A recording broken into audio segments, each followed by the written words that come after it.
there's one very avoidable but costly mistake that unfortunately not many people are aware of before it happens to them.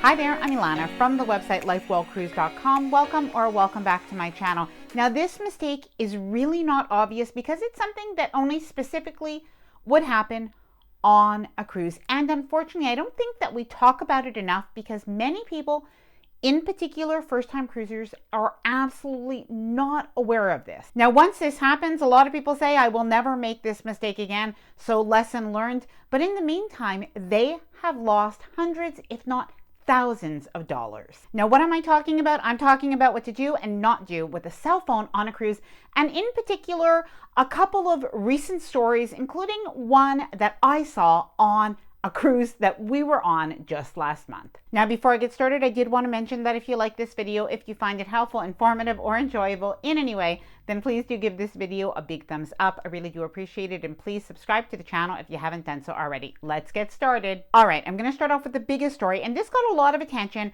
on John Heald, the Carnival ambassador, on his Facebook page. But this doesn't just happen on Carnival. And basically what happened is John Heald posted about a woman who wrote to him to say, I was charged by my cell phone company a total of $400 because I used my cell phone to call, to text, to do different things on my Carnival cruise. And I didn't know that I was supposed to put my phone in airplane mode. And therefore, Carnival, could you please reimburse me for my cell phone bill? Now, I did paraphrase that, but you get the idea. Now, John Heald, of course, sympathized with the person, and he did point out that unfortunately, Carnival cannot reimburse people for not putting their phone in airplane mode, and he did ask for people's thoughts. Now, unfortunately, I know that this is not an uncommon thing to happen, especially for first-time cruisers who don't know that they need to put their phone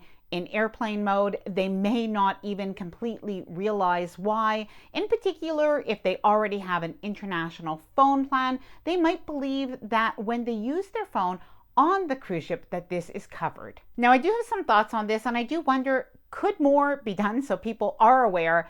But in the meantime, I was reading through the comments and what many people had to say. And by the way, her bill of $400 was one of the lower bills. Many people stated that they had been charged thousands of dollars, $3,000, $1,100, $4,000. We have heard of some very big bills. So she definitely is not the only one who didn't know that she should put her phone in airplane mode. Now, in a minute, I am going to go on to my next point, which is something that we witnessed. It does have to do with phones in a cruise port of call. But before that, I am wondering, should the cruise lines be doing a little bit more? I know it is really very obvious. If you're somebody watching this video now and you've been cruising for years or even a couple of times, you probably know this. But for first-time cruisers, is it obvious enough? Should they be told when they do their muster check-in? Should the captain make an announcement? Should it be mentioned at the sail-away party? Should there be a sign in the cabins? Please let me know your thoughts on this down in the comments below. What not to do when it comes to your cell phone in a cruise port of call. Now, in this case, I'm actually not really going to talk about money, but I am going to talk about what you should do with your phone when you're in a cruise port of call in terms of turning it on. So we were on a recent cruise. It was actually our MSC cruise. And something happened in one of the cruise ports of call. We were a little bit delayed in leaving.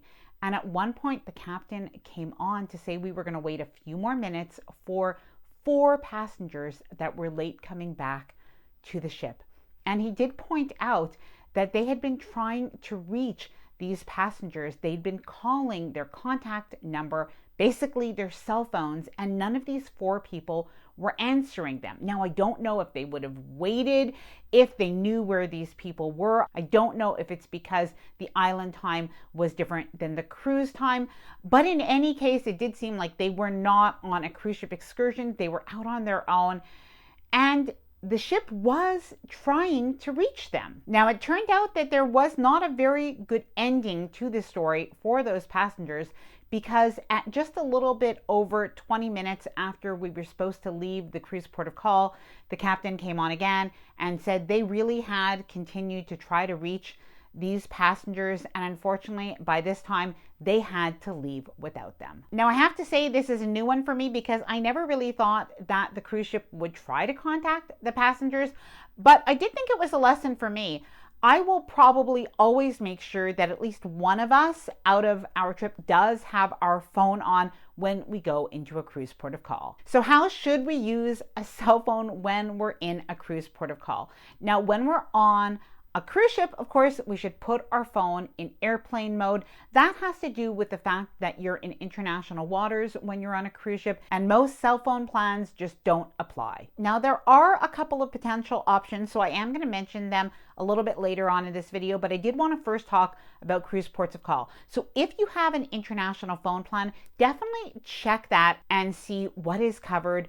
But as well, before you go on your cruise, you'll probably want to call your cell phone provider and ask about plans. I've actually called my cell phone provider in the past. By the way, I'm in Canada, so it's going to be different if you're from the United States, but I've called my cell phone provider, let them know where we'd be going, and I've even just purchased a bit of a different plan even for a month, and then I was able to go back to my plan the month after that. Now, I know there are some people who say that they do take a plan that they're able to use their cell phone on the ship. Now, I think if I'm not mistaken, that would be AT&T at sea. So you want to perhaps look into this one. Again, I am not in the United States. I don't use AT&T at sea, but if I'm not mistaken, you do have calling and you do have data and you have a certain amount of text messages, but you do really have to watch out because when it comes to the data, there really is a very limited amount. Now, I really think no matter what you choose to do, the important part is to actually do your research before you go on a cruise and know what is the best way to use internet on a cruise. What should you do with your phone? Most of the time, the best option is to put your phone in airplane mode when you're on the cruise ship and buy one of the internet plans from the cruise line. But of course, there may be other options that are better for you. Now, I'd love to hear from you on two things. Firstly, please let me know. Do you think that the cruise line should do anything more to let people know that they should put their phone in airplane mode, or that they should even research this at all? Please let me know